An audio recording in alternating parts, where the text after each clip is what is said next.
Good morning, Mr. Chairman and everybody. So I'm so pleased to be here to talk about something about large deformation in tunneling, of course in China, most of it in China. I want to talk in 4 parts. Firstly, some introduction. What's the problem I want to talk about here? So as you know, in China, we have a very big program for the railway construction. We proposed this plan in 2008. We plan to construct a railway of 41 kilometers railway in the future in the next 30 years. So every year, very big money to input to the construction of railway. So since 2014, the annually investment is around 800 billion. But most of the railways, new lines are in the west of China, you know? So, but for the construction, the biggest and the most difficult part are the tunnels. We plan to construct 10,000 railway tunnels with a total length of 10,000 kilometers long in the near future. So this is the least. With some tunnels, you can find this length of some way. This is the 9, and this the total length of the tunnels in this 9, and this is the speed of the railway, and this is a percentage the tunneling takes. You can find most of the railway are constructed by the tunnel.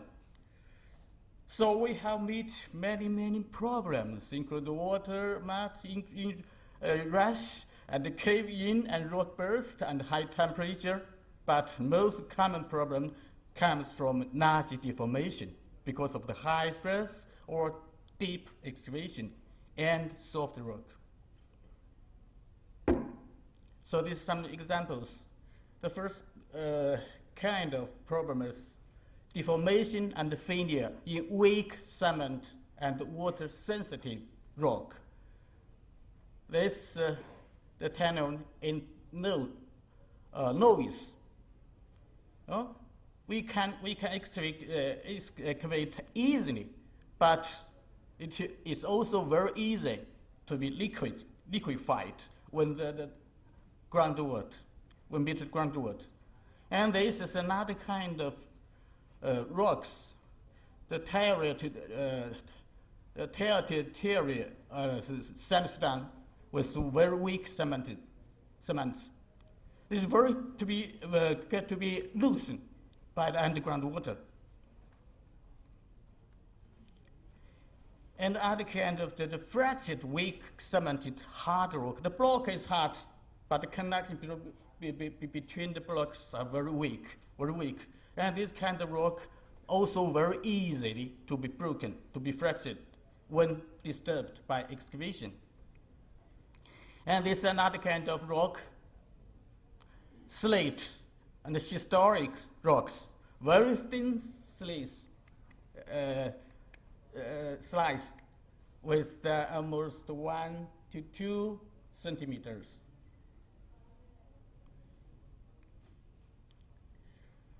So in this kind of rock, the tunnel is very easy to be broken.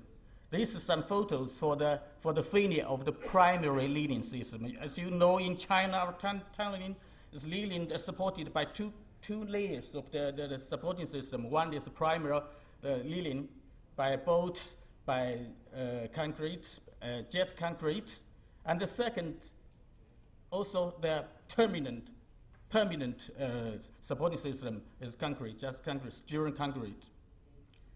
So this is some pictures for the failure of the primary leading, and also the same phenomena. And for the permanent leading system, also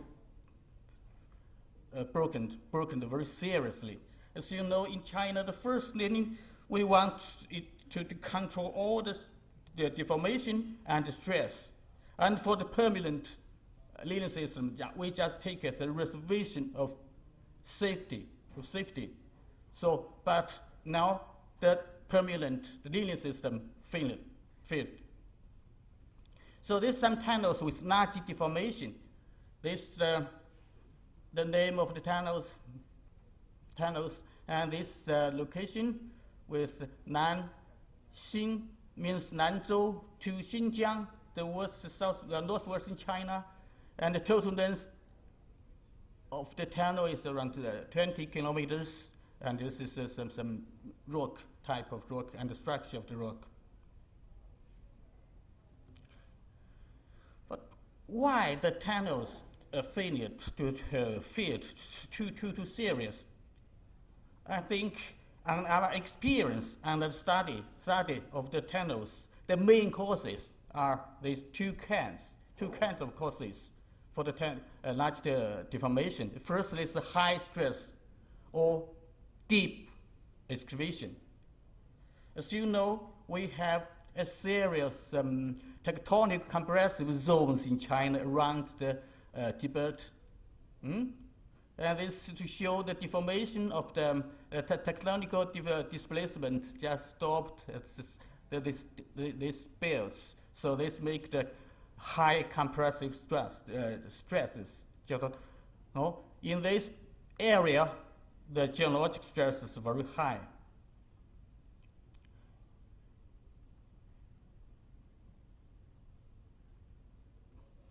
And the second aspect is the rock, which are very soft, very weak. You can find the night color in the map. This is the map of China, geologic map in China. All the night colors are sedimentary rock or pararock, very weakly rock. So most of our new tunnels are constructed in this part, in this area. So we can very often encounter this kind of rock, soft rock. So there's some two main causes for the large deformation. Next, I want to introduce some cases. The first is Nanyu 9, I just mentioned, from Nanzhou, from the northwestern China to Chongqing. It's around 800 to 20 kilometers long, with 66 tunnels, which takes more than 300 kilometers. It takes 70% of the total length of the railway line. This is Nanzhou in northwestern China, and this station, and Chongqing is somewhere other. In this part is around 490 kilometers long, just a part of it. But most problem created in this region, this part of it, because the railway go across the Qinli mountain area. So most of the tunnels in this area, the surrounding rock are the slates, historic rocks, just like this. So you can imagine that this is very easy to deform. So this is a list for the depths of the tunnels. Most of the tunnels are the depths of the tunnels are over 200 meters, more than 40% in the soft rock. This is the list for the length and the depths. You can find that most of them are over 300, 700, and some of them reach 1,500 meters deep, and this is some rock type. We measured the geostress along this line. This from Nanzhou, and this across Qinli Mountain, and this to the station I just mentioned. The 400 kilometers down, we measured the stress here. This is a list. You can find that sigma 1 is some peak. The biggest one reached 33 megapascal. It's a very strong geostress. So because of the soft rock and the strong geologic stress, so most of the tunnels with the large deformation, average convergent deformation is around 300 to 500 millimeters, partly reached 1,000 millimeters. And a large number of linear systems of the tunnels were replaced or upgraded because of the problem.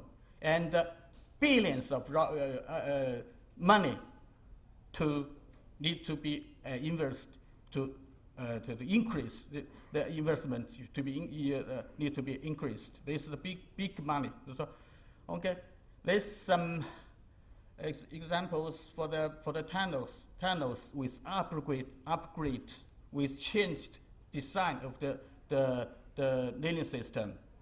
You can find that this is a length for each tunnel. This length for excavation, and this is a part of the upgraded the part.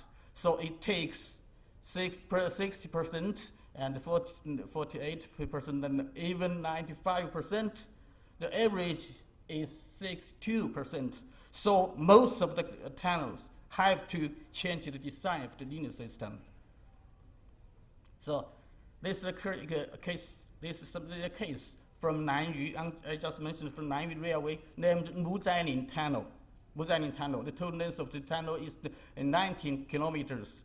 The maximum of the depth is 600 meters with a very weak, very thin slate. You can find from the picture that the deformation reached, the convex deformation reached 500 millimeters, and then another is much clearer. 400.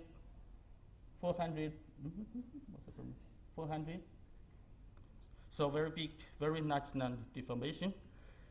And you can find this is the situation for the linear system breaking.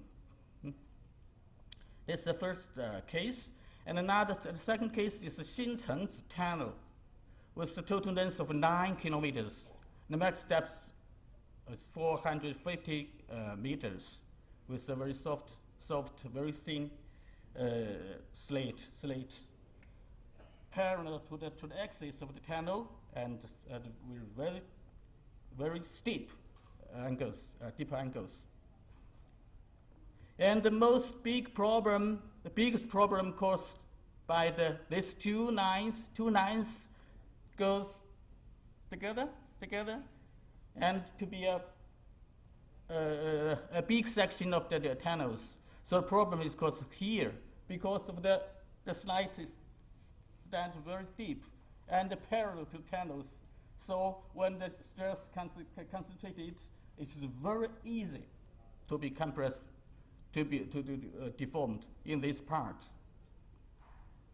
This is some examination by the calculation by the computer software, and you can also find the failure situation of the this is for some primary linear system, and this for the permanent linear system.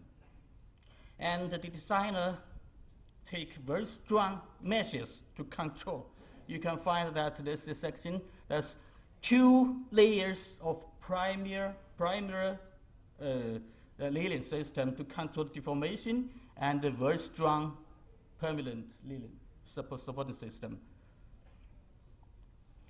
And the case 3 is the Liangshui tunnels. This is the tunnel goes parallel to the here. So there is asymmetrical stress act on the tunnel, and with very soft, very thin rock. So this causes the asymmetric deformation.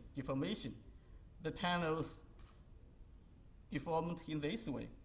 and this well, outwards and this inwards, so unsymmetric. So also this is some phenomena for the deformation of the iron supporting system. You can find that the deformation is also unsymmetric. So this the supporting system for this also two layer of primary supporting and a very thick, very strong the primary support system.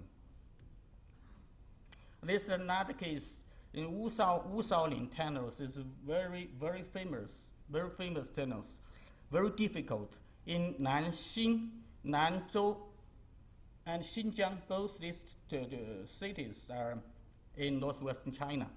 So this kilometer, this total length of this tunnel is 220 kilometers, and the max depth is around 1,100 meters, and with two single tunnels, the distance was 40 meters, and now these tunnels meet several faults, very soft faults. This is a problem. This is the cause why the night deformation happened.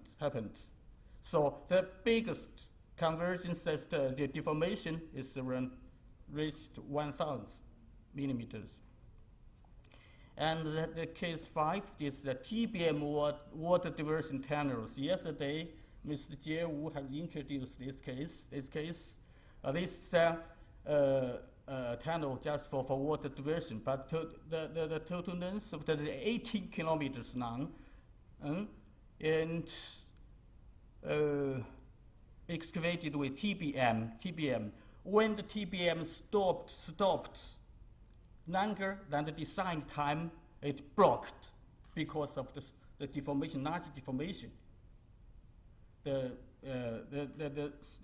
surrounding rock touched the shear of the machine. So this led to 7 months of delay of the project. So yesterday, Jie Wu proposed a problem. Idea is that this is because of the competition. This is because of the competition between the convergent deformation and the excavation speed. If you excavate quickly, no problem. If you go slowly, problem occurred. So this is the competition. So we just mentioned the causes very simply, but I want to do some theoretical analysis for this problem. What's the causes of this problem of night deformation? Just the same. What's the basic problem? The soft rock. We call it the structural softening of the rock because of the excavation, because of disturbance. So originally, we take the slate just like this, some slice, connect with some films, with something. So originally, it's just like a break, a thick break. But if you excavate, the stress redistributed, changed. This just disturbance, or this make a deformation of the surrounding rock. The deformation will lead to the break of the connection between the slice. So this make the break to be a stack of paper, which is very easily to deform, just like this. So this is the cause. This process, the structure, the rock be structurally softening. So in this way, originally the rock is some hard. You can classify it into class 3 or class 4, but the good one. But if excavate disturbed, so it changed. The class of the rock mass reduced. to even for five class also some. So we developed a method. We developed a formula by our SMRM, statistical mechanism rock mass. Okay, 5 minutes. Okay. To calculate the formula, calculate the elastic module and the poison of the poison ratio of the rock. So these are formula. This are continuum model and this Young's module we derived out. Include some factors. This is the number of the group of joints, and this density of joints, and this is the size of joints, and this some direction. So many factors affect the elastic module of the rock mass. So we can find that so many factors affect the value of elastic modulus of rock mass. This by direction, and this by the size of the joints, and this by the fraction of the joints, and then this cohesion of joints. So we can find some useful index. Firstly, average elastic modulus, and softening with the max with the elastic max just rock mass and rock blocks, and anisotropization rate with the minimal and the maximal, and the rate of tensional elastic modular and the compressive one. So we have done by this way for some tunnels for evaluate the class of the tunnelings. Originally, I just mentioned, originally you can be class 3 because you have so many data, and after your excavation you can get data. You can get the density, the size, and some other friction and some other parameters. You can, and at the same time the rock is disturbed and softened. So it changed by this way. In this way, we can calculate the elastic modulus after disturbance to get this. For several, for not few tunnels, we can calculate to get the class of rock mass, or this class 3 and this class 5. Very different, very big difference. So this the evaluation of the rock quality we done by for some tunnels. You can find that for most cases 3 to 4, 3 to 5, a very big change. So and I'm sorry. What's the problem? This is a video. Oh, and this the burdens of rock. And the stress, the tunneling will deform unsymmetrically. Yeah, sorry, cannot work.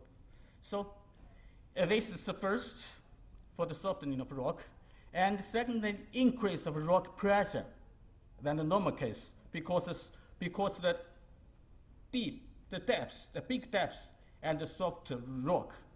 The pressure, the rock pressure can abnormally increase. So originally we and in our technical standard, we originally take the rock pressure as less than 1 megapascal, a very small amount. But after our monitoring of the monitoring, we can find that it's not smallest volume. The biggest one can reach 2 megapascal. This is a very big one. So I'm going to talk about very quickly to talk about the measures for the deformation control. This is a normal way we are doing now. Firstly, the rock classification, and then the modified classification by geospheres and groundwater, and then the standard lining system. This is the normal way. So according to our research, our study, I think we should do it this way, new way, the new way. What's the new way is that, so first they investigate and some tests and get some rock parameters for the rock mass, and then calculate and design the tunnels, supporting system. Okay. And secondly, we need some asymmetric linear system because the deformation is asymmetric. Not. Oh, this is some conclusion. I will not repeat again. Okay, thank you. Okay. So conclusions.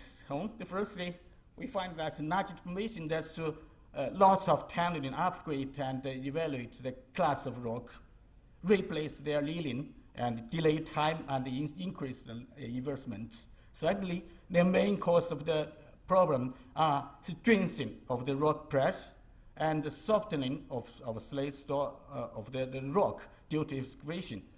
But the current rock classification cannot cover this change. The thirdly, the current routine for linear design is based on the rock classification, seems to be more precisely reflect the feature of the rock mass and the influence of the excavation and the anisotopic of the rock. And fourthly, a pyramid-based design method seems to be more reliable than classification-based design. Fourthly, an asymmetric supporting system need to be taken into account for tunneling and anisotopic slate historic stroke. Okay, thank you.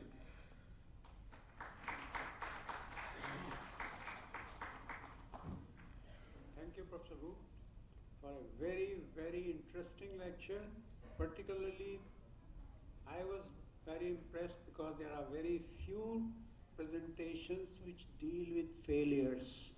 And ultimately, it's the failures and what we learn from them which makes our knowledge much more useful for the future works. Thank you very much. Thank you. Gentlemen, we have a few minutes left. If there are any questions from the floor.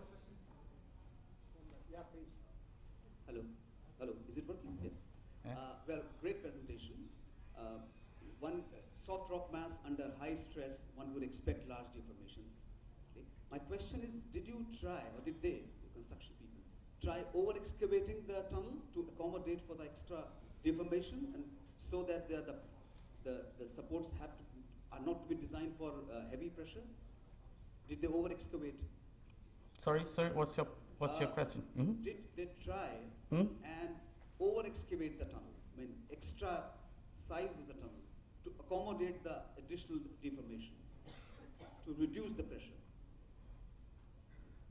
You can explain, please, to me? Okay, yeah. I'll translate it for you. What he's saying is that if you anticipate large deformations before excavation, can we think of making a larger excavation and make allowance for the deformation? Of course, it presupposes that you allow that much time for the lining to be placed much later. Yes, or a flexible lining too. So this is a problem, the common program in China. We never met before, so we cannot do some prediction. It's difficult to do that. But when we meet this problem, we can change. We can try to change. Okay? Thank you.